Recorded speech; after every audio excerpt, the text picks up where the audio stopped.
Okay, so let's start this. Welcome all to this webinar where we'll talk about IoT and the next generation of supply chains and what benefits IoT can bring to this segment. My name is Svante Svanberg, and with me today I have Erik Lund from Sony Network Communications Europe. Erik will explain Sony's journey and challenges to produce an IoT product aimed to support supply chain visibility. I believe that we all can learn from whatever decisions Sony took during this challenge. The setup of this 30-minute webinar will be a walkthrough and interview with Erik about their journey and about their product. We will try to squeeze in at least one poll question to the audience in the webinar, and you will be able to answer that in the tool. You will see when that comes, and I will also notify you. Before I hand over to Erik, just a few short words about Telenor Connexion. Telenor Connexion are specialized within IoT and have been in the IoT market 20 years. Today we are connecting more than 12 million devices spread all around the globe. Our headquarters is in Sweden, and we have local offices around Asia, Europe, Americas, and Africa. And over the years, we've gained a lot of experience that we would like to share with customers that need support on their IoT journey. So don't hesitate to contact us if you have any thinking around this. About today's webinar, next generation supply chain. And to get next generation supply chain, we need connectivity, and IoT is all about being able to receive data and information about whatever goods is out there. But IoT is key, and it's a clear trend that transport and logistics is becoming more and more digitalized and connected. A bit about the trends that we can see are increasing demands from regulatory authorities on supervising the cargo and information flow. But that increased demands we can also see from consumers on supervising cargo positioning. And there's also an increasing demands on monitoring intermodule goods. When goods is swapping between larger shipping units, it could be containers to smaller shipping units, but it can also be shipping units that is swapping from air to sea or sea to train, etc., etc. We can also see now increased volume of critical goods needing monitoring, and this is super clear when we have the COVID-19 vaccine being distributed. Also high demand on security for goods such as theft, accident, and damage security, but also some goods demands clearer trip documentation to be shown after it has been delivered. And something we will get in return with better monitoring of goods is that it gives greater possibilities to reduce the environmental effects on freight transport, and also that we're being able to report on that effect. For instance, it's easier to calculate the CO2 emissions, etc. So with that introduction, I want to hand over the word to Erik. We can see Erik here also. Erik, if you could please introduce yourself and your journey that ended up in your Vizilian product. Yeah, so my name is Erik Lund. Pleasure to be together with you, Svante, and everybody on the call. It has definitely been a journey for me to end up in Sweden. My background varies from originally shipping and logistics, taking me through technology, both in the enterprise space as well as working in growing startups, and all of these aspects I'm now working on putting in place, setting up the Vizilian business unit. Vizilian is one out of a few new growth businesses coming out of Sony here in Sweden, and really looking to drive value within the area of visibility, as well as driving value and pursue this growth business opportunity within the confines of Sony or Sony Network Communications specifically in this case. I guess before we go further, I would suggest that we show a little clip to sort of frame the topic of today. Would you like to solve supply chain problems faster, improve efficiency, and reduce costs? Vizilian Tracking and Supply Chain Visibility Solution gives you the power to make informed decisions so your delivery can run as smoothly as possible. It lets you know where your goods are, if they have been handled correctly, and whether or not they will arrive on time. Vizilion provides detailed insights about key events, such as positioning, arrival and departure times, late deliveries, and route deviations. It also keeps track of the condition of your goods, if they have been exposed to shocks, tilts, and temperature changes. Vizilion comes with trackers with sensors, a cloud service, and a web interface. Simply attach the tracker to your cargo or individual pallets, connect the tracker to a shipment, and you're good to go. Vizilion provides you with everything you need to better succeed with your deliveries and improve your business. Vizilion. Now you know.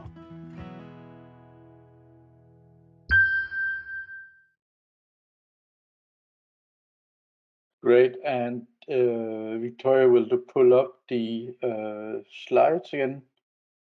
Here we go, and I believe I should have control now.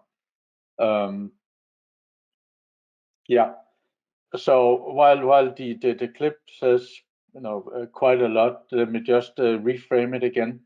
So what we are in Vizilion, we are really a business ready, out of the box, if you say that, end-to-end solution that provides real-time cargo and asset tracking and supply chain visibility.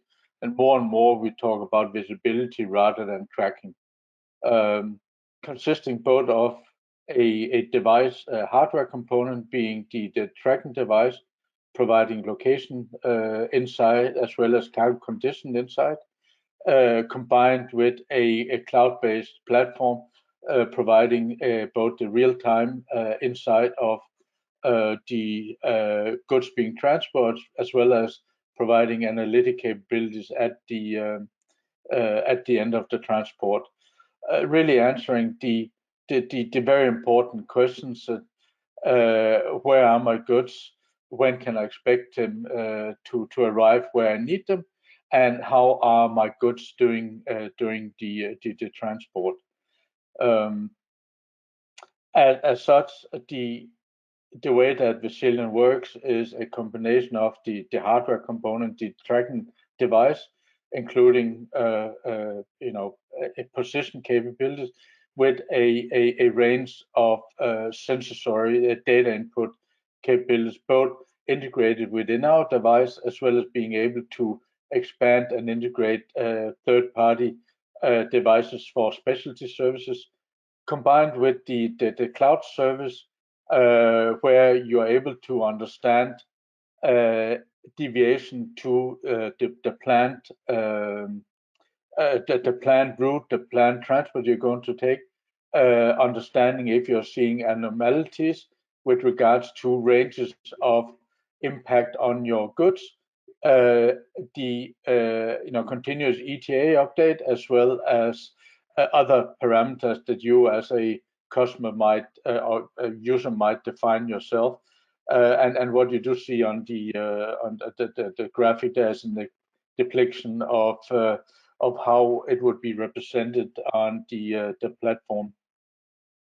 And as such, really giving the insight, we talk typically about three main types of transport, or main types of goods that are seeing interest in visibility solutions.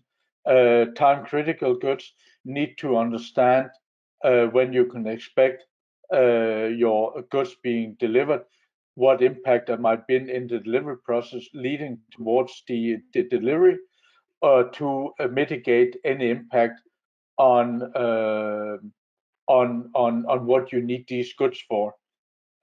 Secondly, sensitive goods, where the condition of the goods might be altered during the transport, and understanding that in real time, so you're able to again take action if needed so, or being able to understand there's an issue that you need to validate as the goods are delivered to you. And that can really be both in terms of temperature, humidity. Has your transport been subject to a great impact? Has it been dropped? Have we seen a tilt that for medicinal equipment or medical equipment, for example, could mean that the calibration of that type of equipment has been thrown off? And then last but not least, looking at value shipments. It can be many things, but high valued consumer electronics, for example, close to our heart, um, being able to see very quickly, immediately, are we seeing deviation to the routes? Are we seeing indication in a pattern that might cause belief that there's something happening that's not supposed to happen? For example, that a door opening or light input might indicate the door is being opened when it's not supposed to, which could indicate a potential theft situation, and so on and so forth. But these are just three of the main drivers of many different use cases we're seeing being applied here. So briefly, having set the scene, I'll turn the screen back to you, Svante. Highly appreciate it. Thank you very much, Erik, for this presentation. And let's see if we can manage to have one of these polls that I talked about. So a question to the audience. Now you can see it on your screen, and hopefully you'll be able to pick one of those suggestions you have in front of you, and hopefully right after this we will see a poll result. It won't take more than a few seconds before we see the poll results. And after we've seen that, I have a few questions to ask Erik about this. Okay, so here we can see the poll result, and it's the top one is that they're not using a IoT solution for the supply chain today. What does that tell you, Erik? I think it's very representative of what we are seeing in the market right now. This has been a topic for a while, but has not really seen enough prioritization by managers, and we're definitely seeing a number of companies being quite exploratory in their process and in the discussion with us and our competitors and colleagues in the market. It is, even though it's been around for some years, we say that there's still a maturation process going on in the market today. But I was a bit surprised actually, because because we've seen that these trends to make within the transport and logistics segment, that we've seen the trends that they want to be more visible and able to monitor them for a while, for a few years. So I was a bit surprised that it was the majority was actually answering no on this. But I think you see the difference that telematics has been a topic for a number of years, and you can basically not get a truck without some degree of telematics assigned to it. But in this topic, you're bringing it away from the vehicle, and really looking at what drives the visibility of your supply chain, looking at a cargo-centric approach, and that is still in its emergence. Okay, good to know. Erik, a question that I thought that I was thinking of while you were doing your presentation was that you had this Vizilion product. It could measure our shock, tilt, temp, position, and there was also something that says customer demand But is the tool? Are you able via the tool also to report on these afterwards? For instance, if there's a authority regulation that says that you have to hand in some kind of report, can the tool also handle that type of requests? Twofold. One aspect is very much having the real-time insight of what is going on, and then secondly, being able to do post-transport analytics and reporting. We are seeing one of the use cases that is being talked a lot about is risk management. But when you talk about risk management, it's just as much understanding of who is responsible for what aspect in the supply chain. And it is very visible with a solution like ours that you can pinpoint to, the exact second minute location where something took place and in who was responsible for it at that point in time.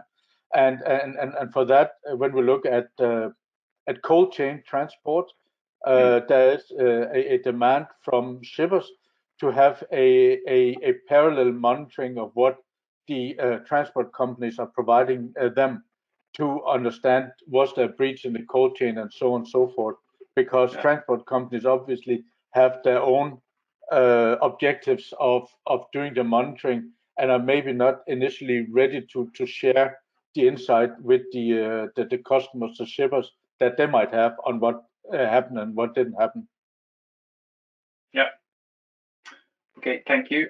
So I was thinking about this this journey when you said that you wanted to have a product like Vizilian. Could you elaborate a little bit on the technical and connectivity solutions that you choose for Vizilian, both pros and cons for that? Yeah, that obviously could be a long discussion that extends beyond the 12 minutes we have of this call. But I'd say two things. In terms of deciding to have our own device built or buy, we have decided to go the build way because by controlling the track device, we see and believe that we can do more in getting insight by being able to manipulate with our own device and update and fine-tune the own devices. On the connectivity side, it's basically the path that we have taken together with you. The LT and soon 5G IoT connectivity, Cat M1, versus a much lower bandwidth technologies like the low range technologies. We see that we need to be able to provide our customers with a lot more rich insight, both of the existing data that's being delivered, the position data as well as the cargo condition data from multiple sensors, and we also see the future will just demand even more as we integrate our devices into a network of devices.